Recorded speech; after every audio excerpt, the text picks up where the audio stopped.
విశాఖ ఉక్కు అమ్మకం ఆగాలంటే అసలు విశాఖ ఉక్కు పరిస్థితి ఏంటి?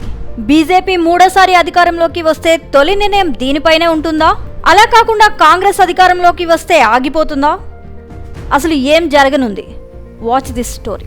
కేంద్రంలో మూడవసారి బీజేపీ ప్రభుత్వం వస్తే మాత్రం ఆ రోజునే విశాఖ ఉక్కు కర్మాగారానికి ఎండ్ కార్డ్ పడినట్లే అని కొందరు అంటున్నారు. తొలి నిర్ణయం విశాఖ ఉక్కు ప్రైవేటీకరణ మీదనే ఉంటుందన్నది అందరికీ అర్థమవుతున్న విషయం.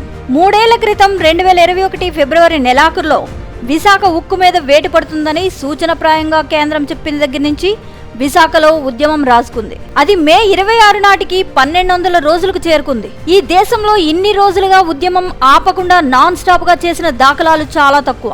అమరావతి ఉద్యమం కూడా దీనికంటే చిన్నదే. మరి అలా అతిపెద్ద ఉద్యమం కోవలోకి విశాఖ ఉక్కు చేరింది. లోక్సభ ఎన్నికల ప్రచారానికి అనకాపల్లి వచ్చిన ప్రధాని మోదీ ఉక్కు మీద ఒక్క మాట అయినా చెప్పలేదు. ఉపశమనం కూడా దక్కలేదు. మరి విశాఖ ఉక్కు మీద వెనక్కి తగ్గినట్లే చెప్పాలి. దీన్ని బట్టి కేంద్రం పట్టుదల ఏమిటన్నది అర్థమవుతోంది. ఈ నేపథ్యంలో 1200 రోజుల ఉద్యమం సందర్భంగా జరిగిన సభలో ఉక్కు ఉద్యమ సంఘాలు కేంద్రానికి మరోసారి గట్టి హెచ్చరికను జారీ చేశాయి.